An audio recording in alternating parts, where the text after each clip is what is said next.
তিনি সহস্ৰাধিক নেতা কৰ্মীৰ উপস্থিতিত চিচিবৰগাঁৱত নিৰ্বাচনী ৰণডংকা বজালে ৰাইজৰ দলৰ সভাপতি অখিল গগৈয়ে। চিচিবৰগাঁৱত ৰাইজৰ দলৰ কৰ্মী সভা আৰু যোগদান কাৰ্যসূচী। আজি চিচিবৰগাঁৱত নিৰ্বাচনী ৰণডংকা বজালে ৰাইজৰ দলৰ সভাপতি তথা শিৱসাগৰ সমষ্টিৰ বিধায়ক অখিল গগৈয়ে।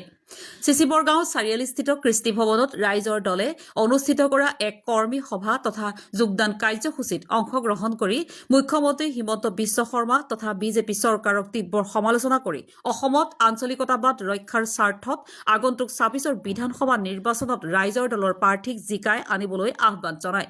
তেওঁ কয় যে নিৰ্বাচনত ৰাষ্ট্ৰীয় দল কংগ্ৰেছৰ লগত মিত্ৰতা কৰিলেও অখিল গগৈ বা ৰাইজৰ দল কংগ্ৰেছী হৈ নাযায়। ৰাইজৰ দলে সদায় অসমৰ স্বাৰ্থত কৃষকৰ স্বাৰ্থত কাম কৰিব। ৰাইজৰ দল চৰকাৰ গঠনৰ সুবিধা পালে কৃষিৰ উন্নতিৰ যোগেদি অসমৰ অৰ্থনীতি টনকিয়াল কৰাৰ ক্ষেত্ৰত বিশেষ ভূমিকা গ্ৰহণ কৰিব। বিজেপি চৰকাৰক তীব্ৰ সমালোচনা কৰি কয় যে বিজেপি দলে নিৰ্বাচনৰ আগেয়ে যিসমূহ প্ৰতিশ্ৰুতি দিছিল তাৰ এটাও ৰক্ষা কৰিব নোৱাৰিলে। বিদেশীমুক্ত অসম গঢ়াৰ সলনি কাৰ জৰিয়তে বিদেশীক বৰপীৰা পাৰি দিয়াৰ ব্যৱস্থা কৰিলে। মূল্যবৃদ্ধি ৰোধ কৰাৰ কথা কৈ আকাশ লংঘি মূল্যবৃদ্ধি কৰিলে। দুৰ্নীতিমুক্ত অসম গঢ়াৰ কথা কৈ চিণ্ডিকেট ৰাজ চলাইছে। এই সাম্প্ৰদায়িক বিজেপি নামৰ অপশক্তিক ব্ৰহ্মপুত্ৰত উটুৱাই দিবলৈ আহ্বান জনায়। মুখ্যমন্ত্ৰী হিমন্ত বিশ্ব শৰ্মাকো তীব্ৰ সমালোচনা কৰি সাহস আছে যদি তেওঁৰ লগত নিৰ্বাচনত প্ৰতিদ্বন্দ্বিতা কৰিবলৈ প্ৰত্যাহ্বান জনায়। আমি নৱগঠিত চিচিবৰগাঁও বিধানসভা সমষ্টিত আজি কৰ্মী সভা অনুষ্ঠিত কৰিলোঁ। আগন্তুক ২০২৬ চনৰ বিধানসভা নিৰ্বাচনত বিৰোধী ঐক্যমঞ্চৰ হৈ আমি চিচিবৰগাঁও বিধানসভা সমষ্টিত ৰাইজৰ দলে নিৰ্বাচন কৰিব খোজোঁ আৰু সেইকাৰণে আমি ইয়াত আজি বিশাল কৰ্মী সভা অনুষ্ঠিত কৰিলোঁ। কেইবাশ মানুহে যোগদানো কৰিলে আৰু সকলো কৰ্মীয়ে আজি শপত লৈছে যে ২০২৬ চনৰ বিধানসভা নিৰ্বাচনত আমি হিমন্ত বিশ্ব শৰ্মাৰ বিজেপি চৰকাৰখনক উফৰাই দিম ব্ৰহ্মপুত্ৰত দলীয়। আৰু আজিৰ দিনটোৰ নিৰ্বাচনৰ দিনটোলৈকে আমাৰ কৰ্মীসকলে গাঁৱে গাঁৱে গৈ মানুহৰ লগত কথা পাতি বিজেপিক পৰাভূত কৰিবৰ কাৰণে আৰু ৰাইজৰ দলক শাসনলৈ আনিবৰ কাৰণে, ৰাইজৰ দলক ভোট দিবৰ কাৰণে আজিৰ পৰা প্ৰচাৰ অভিযান আৰম্ভ কৰি দিব। আৰু সেইকাৰণে আজিৰ দিনটোত আপোনালোকে দেখিলে যে আমি সমূহীয়াভাৱে শপত গ্ৰহণ কৰিছোঁ। বিজেপি চৰকাৰে আমাক যিমানকেইটা প্ৰতিশ্ৰুতি দিছিলে গোটেইকেইটা ভুৱা প্ৰতিশ্ৰুতি আছে। বিদেশীমুক্ত অসম কৰিম বুলি কৈছিলে, 10 বছৰত অকল বিদেশী খেদিলে ১৬৭৬ পৰা। ৪০ লাখ বিদেশী আছে বুলি চিঞৰি থাকে, খেদিলে অকল ১৬৭৬ পৰা। গতিকে বিদেশীমুক্ত অসম নহ'ল, ভুৱা প্ৰতিশ্ৰুতি। ২, তেওঁলোকে কৈছিলে যে নিবনুৱামুক্ত অসম কৰিম। কৈছিলে যে 23 লাখ নিবনুৱা আছে অসমত, আমি নিবনুৱা শেষ কৰি দিম।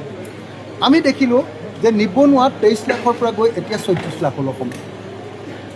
৩৬, 13 লাখ বাঢ়িলেহে তেওঁলোকৰ চৰকাৰৰ দিনত। তাৰপাছত তেওঁলোকে কৈছিলে যে আমি দুৰ্নীতিমুক্ত অসম গঢ়িম। আপোনালোকে দেখিছে প্ৰত্যেক দিনাই কেনেকৈ দুৰ্নীতি হয় আৰু প্ৰত্যেক দিনাই কেনেকৈ অফিচাৰবিলাক ধৰা পৰি থাকে আৰু কেনেকৈ আপোনাৰ নিজেই দেখিছে আপোনালোকে যে হিমন্ত বিশ্ব শৰ্মা চৰকাৰখনে কেনেকৈ কেলেংকাৰী চিণ্ডিকেট কৰিছে আপোনালোকেতো সকলোৱে জানে। গতিকে দুৰ্নীতি ক'ৰ পৰা নাইকিয়া হ'ল, তেওঁলোকে এটাও কাম কৰিব নোৱাৰে। গতিকে গাদ্দাৰ এই বিজেপিয়ে উল্টাই কি কৰিলে যে বিদেশী খেদাৰ পৰিৱৰ্তে বিদেশীক নাগৰিকত্ব দিবৰ কাৰণেহে তেওঁলোকে নাগৰিকত্ব সংশোধনী আইন ২০১৯ আনিলে। বিদেশী খেদিব নোৱাৰিলে, বিদেশী আনিবৰ কাৰণে আইন আনিলে। গতিকে সিহঁতক বিশ্বাসঘাতকবিলাকক খেদিব লাগে। এনে শৰাইঘাটৰ শেষৰণ বুলি কৈ একোৱে কৰিব নোৱাৰিলে, জাতি মাটি ভেটি ৰক্ষা কৰিব নোৱাৰিলে। অকল আদানী আম্বানীক অসমৰ মাটিবিলাক দিলেহে। আমাৰ আটাইতকৈ ডাঙৰ উৰাজাহাজ বিমানবন্দৰটো কেন্দ্ৰটোকে আমাক দি দিলে আদানীক। গতিকে এই চৰকাৰখনক আমি খেদিব লাগিব। ইহঁতি বিশ্বাসঘাতক, ইহঁতি বিত্ৰেয়া। গতিকে ইহঁতক খেদিব লাগিব। ১, ২ নম্বৰ, আমি ইহঁতক খেদিলে কি নতুন অসম গঠন? আমি ইহঁতক যদি খেদোঁ তেতিয়াহ'লে আমাৰ অসমত প্ৰথম কথা হ'ল অসমত আমি বছৰৰ সকলো সময়তে খেতি কৰা ৰাজ্যত পৰিণত কৰি অসমৰ খেতিয়কবিলাকক সকলোকে ধনী কৰি দিম। নম্বৰ 1। নম্বৰ 2, আমি অসমৰ খেতিয়কবিলাকৰ উৎপাদিত সকলো বস্তুৰ প্ৰকৃত মূল্য দিম আৰু অসমৰ পৰা দক্ষিণ পূব এছিয়াৰ গোটেই বজাৰখন দখল কৰি, অৰুণাচল আছে অৰুণাচলৰ বজাৰখন দখল কৰিম, নাগালেণ্ডখন আছে নাগালেণ্ডৰ বজাৰখন দখল কৰিম, আপোনাৰ মেঘালয় আছে মেঘালয়ৰ বজাৰখন দখল কৰিম, ভূটান আছে ভূটানৰ বজাৰখন দখল কৰিম। বাংলাদেশ আছে, বাংলাদেশৰ বৰ্ডাৰ দখল কৰিবলৈ চেষ্টা কৰিম। চাইনা আছে, ম্যানমাৰ আছে, থাইলেণ্ড আছে, ইণ্ডোনেছিয়া আছে। এই আটাইবিলাকৰ লগত আমি পূবৰ দুৱাৰ খুলি অসমক দক্ষিণ পূব এছিয়াৰ বাণিজ্যৰ কেন্দ্ৰত পৰিণত কৰিম। আৰু অসমৰ প্ৰত্যেকখন গাঁৱত, প্ৰত্যেকখন নগৰৰ ৱাৰ্ডত, প্ৰত্যেকখন বাগানে আমি সৰু সৰু ইণ্ডাষ্ট্ৰী, ক্ষুদ্ৰ উদ্যোগ প্ৰতিষ্ঠা কৰিম। আৰু ক্ষুদ্ৰ উদ্যোগ প্ৰতিষ্ঠা কৰি অসমত আমি নিবনুৱা মুক্ত অসম গঠন কৰিম, এই প্ৰতিশ্ৰুতি দিছোঁ। আজি বিজেপিয়ে দিয়া বস্তুটো, একমাত্ৰ বস্তুটো হ'ল অকল অৰুণোদয় আঁচনি 1250 টকা। মই আজি ঘোষণা কৰি দিছোঁ যে আমি 1250 টকা নহয়, আমি 3000 টকাকৈ অৰুণোদয় দিম।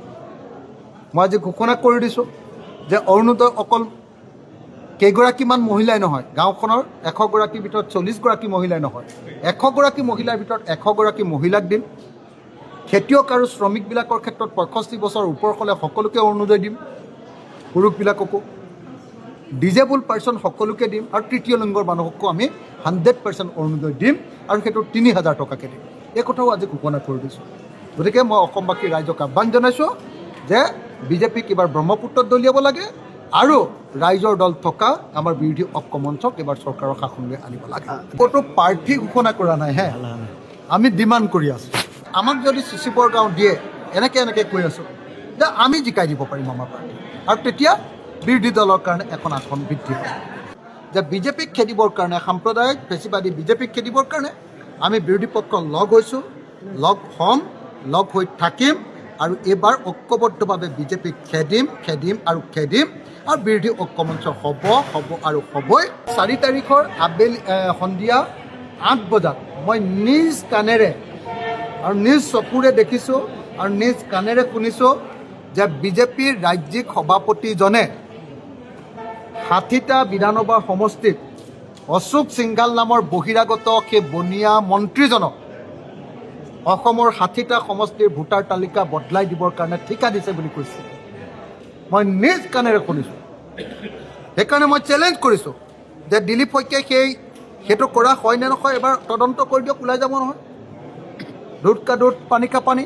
হিমন্ত বিশ্ব শৰ্মাক মই চেলেঞ্জ কৰিছোঁ, নহয় বুলি কওক, আৰু এটা তদন্ত ঘোষণা কৰক।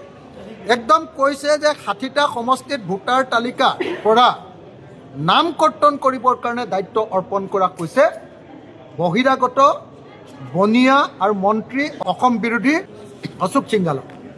আৰু কৈছে যে বাকীবিলাক সমষ্টিটো বিধায়কবিলাকক জিলা সভাপতি বিজেপিৰ আৰু মণ্ডল সভাপতি বিজেপিৰ তেওঁলোকক নিৰ্দেশ দিছে। মই নিজ কাণৰে শুনি আছোঁ যে আপোনালোকৰ নিজৰ বুথবিলাকৰ পৰা যিবিলাক মানুহে আমাক ভোট নিদিয়ে তেওঁলোকৰ তালিকাখন দিয়ক, 12 তাৰিখৰ ভিতৰত দিব লাগিব, আৰু আমি সেইবিলাক কাটি দিয়াৰ ব্যৱস্থা কৰিম। গতিকে এইটো এটা অত্যন্ত ভয়ংকৰ ঘটনা। ভাৰতবৰ্ষৰ জনগণৰ আটাইতকৈ ডাঙৰ গণতান্ত্ৰিক অধিকাৰটো অকল ভোটাধিকাৰ, আৰু সেই ভোটাধিকাৰটো এনেকৈ অপহৰণ কৰি লৈ যাবৰ কাৰণে বিজেপিয়ে চেষ্টা কৰিছে। ইয়াৰ বিৰুদ্ধে অসমৰ সৰ্বস্তৰৰ জনগণক মই প্ৰতিবাদ সাব্যস্ত কৰিবৰ কাৰণে আহ্বান জনাইছোঁ। বিধানসভাটো ক'লে যে অখিল গগৈক আমি হৰুৱাই আছোঁ। মই সেইকাৰণে হিমন্ত বিশ্ব শৰ্মাক ক'লোঁ যে ঠিক আছে, আপুনি যদি অখিল গগৈক সঁচাকৈ হৰুৱাব খুজিছে, আপুনি যিজন কেণ্ডিডেট দিছে অসমৰ আটাইতকৈ ডাঙৰ হত্যাকাৰীজনক, সেই হত্যাকাৰীজনক দিটো অখিল গগৈ শিৱসাগৰৰ নিচিনা সন্মানীয় সমষ্টিত হৰুৱাব নোৱাৰিব। যদি সঁচাকৈ অখিল গগৈক হৰুৱাব খুজিছে, হিমন্ত বিশ্ব শৰ্মাই নিজে আহক ইয়ালৈ যুঁজিব। কালি কেনেকৈ চাৰেণ্ডাৰ কৰি দিলে দেখিলে না? শিৱসাগৰৰ ৰাইজৰ শক্তিয়ে কেতিয়াও লুই বাজাৰ কেলেংকাৰী কৰা মানুহক ভোট নিদিয়ে, ভোটৰ কাছাৰ কেলেংকাৰী কৰা মানুহক ভোট নিদিয়ে, মাইক্ৰ' ফাইনেন্সৰ টকা খোৱা মানুহক ভোট নিদিয়ে। মই ক্লিয়াৰলি কৈ দিছোঁ আপোনাক। সেইকাৰণে অখিল গগৈক ভোট দিব, আৰু সেইকাৰণে মই হিমন্ত বিশ্ব শৰ্মাক চেলেঞ্জ কৰিছোঁ।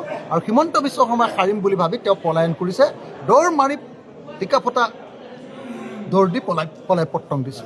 মই আকৌ কৈছোঁ যে হিমন্তৰ দম আছে, অশোক সিংঘালৰ দম আছে, দিলীপ শইকীয়াৰ দম আছে, তেতিয়াহ'লে 4 তাৰিখৰ 8 বজাৰ পাছৰ যিটো VC হৈছিলে, সেই VCটোৰ যিটো ডিজিটেল ৰেকৰ্ড, সেই ডিজিটেল ৰেকৰ্ডটো ৰাজহুৱা কৰক, চাওঁ।